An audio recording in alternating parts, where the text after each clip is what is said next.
El PLD tiene un caballo de Troya adentro. Aún después de su crisis y de su debacle, sigue con un caballo de Troya. ¿Quién? Lo vamos a descubrir ahora mismo. Pero antes, suscríbete, activa la campanita, comenta y por favor, regalan un like. Porque con ese like, tú te conviertes en productor de nosotros, en parte de nuestra comunidad y nos ayuda a crecer. Somos parte de tu día a día, somos noticias nacionales e internacionales. Y regalan un like. Vamos con este contenido de hoy. Cuando en el 2019, 5 de octubre del 2019, Gonzalo Castillo, supuesta y alegadamente, le ganó la interna a Leonel Fernández, el líder. Y el líder, luego de muchas negociaciones que no dieron ningún fruto con Danilo Medina, se fuese del PLD y formada el Partido de la Fuerza del Pueblo, la FUPU. Muchos militantes del PLD comenzaron a huir hacia Leonel Fernández, viéndolo como una opción ganadora en el 20 y viendo la posible debacle del PLD que venía en camino. Muchos se quedaron adentro y a eso le llamaron aguacates. Ahí estaba Carlos Guzmán, a la sazón que fue alcalde de Santo Domingo Norte, Félix Bautista, senador por San Juan, Dionis Sánchez, entre otros más. Pero a los que se quedaron siempre se le tuvo como un recelo. Dígase, se quedó Margarita, que aunque ya se había divorciado de Leonel Fernández, todavía existía la empatía política y se visualizaba como alguien de Leonel. Se quedó Abel Martínez, identificado siempre, en ese momento alcalde de Santiago, como un hombre de Leonel Fernández. Y también se queda Francisco Javier, otro también identificado como hombre de Leonel Fernández. Y a eso se le comienzan a llamar los caballos de Troya dentro del PLD, siendo espías de Leonel, siendo parte de la debacle interna del PLD para que la fuerza del pueblo fuera creciendo.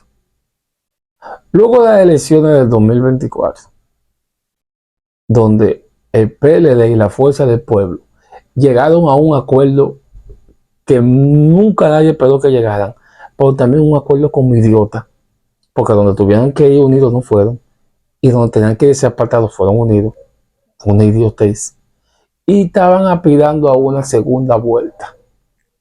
Entonces ahí se enfrentaron los sectores. ¿Los sectores de quién? Bueno, los hombres que son de Danilo y los hombres que son de Leonel que quedan ahí. Y ahí tenemos a Francisco Javier y a Abel Martínez, que estaban empujando ambos una alianza con el PLD, porque entendían que solo no iba a ir. Margarita Cedeño se mantuvo al margen, fuera de lo que uno pensaba. Se llegó a pensar en un momento que Abel iría como el vice de Leonel Fernández, cuya negociación Danilo nunca quiso hacer. Siempre se decía que era Abel que no quería, no. Abel estaba dispuesto. Quien no entró en eso fue Danilo. Danilo fue quien mantuvo el recelo. Pero ustedes dirán, ¿y por qué Danilo deja que Abel gane la interna? Digo, ¿por qué deja que gane la interna? Porque todos sabemos que sí. Le roban una interna a Leonel, no se la van a robar a Abel. Por Dios.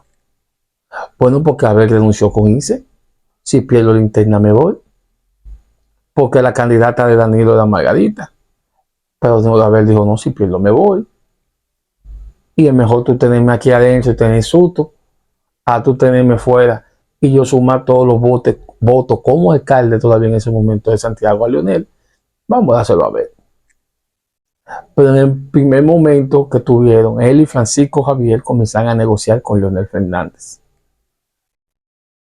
Comenzaron a cucurriñar por debajo a la base del PLD, diciéndole que sin la fuerza del pueblo, sin el poder de Leonel Fernández, no había posibilidad de ganarle al PRM.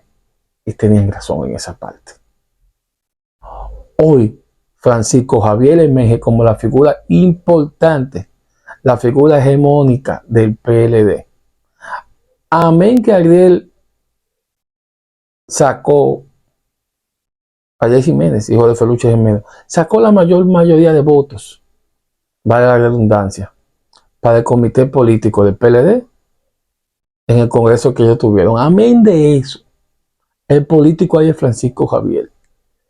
Y es la figura hegemónica ahora mismo, haciéndole un contrapeso y una guerra a Danilo Medina de día a día, quitándole sus aliados del lado, entre ellos Charlie Mariotti. Pero lo que se percibe es que todo ese poderío que Francisco Javier está exhibiendo, toda esa guerra interna que le está haciendo a Danilo Medina, está cumpliendo el mismo rol que cumplió Guido Gómez Mazara con Miguel Vargas. Y que en el momento preciso y indicado, Francisco Javier va a pasar a formar parte de la fuerza del pueblo, al lado de su compañero y amigo de muchos años, Leonel Fernández. Es decir, que si tuvieron que identificar a esos caballos de Troyas dentro del PLD, sin miedo nos atreverían a decir que Francisco Javier y Abel Martínez son esos caballos de Troya, son esos hombres que le quedan a Leonel Fernández dentro del PLD para seguirle haciéndole daño a lo que una vez fue su casa y a donde él no tuviera problema de volver, pero luego que destruya por completo a Danilo Medina. Algo que debió hacer en el 2007, pero le tembló el pulso. Pero Danilo no se queda atrás. Y Danilo es todo un estratega. Y aunque no tiene a nadie dentro de la fuerza del pueblo para hacer lo mismo que Leonel está haciendo, Danilo tiene complejo de Nerón. Y Danilo prefiere tocar el arpa mientras el PLD se quema, se hunde, se desbarata y no abandonar el poder. Él no le va a dar gusto ni a Francisco Javier, ni a Abel Martínez, ni a Leonel Fernández de abandonar el PLD e irse a un exilio domiciliar, un exilio político, es decir, fuera de los escenarios políticos, dejándole el PLD a ellos. Eso no va a pasar. Eso no va a ocurrir. Y dejar a Domínguez Brito por fuera, quien dicen que se va si pierde la presidencia del PLD, porque siempre se identificó como un hombre de Danilo Medina. Vamos a ver qué pasa. Hasta que no entrega más de Ojo a Noticias. Víctor Díaz estuvo con ustedes. Gracias.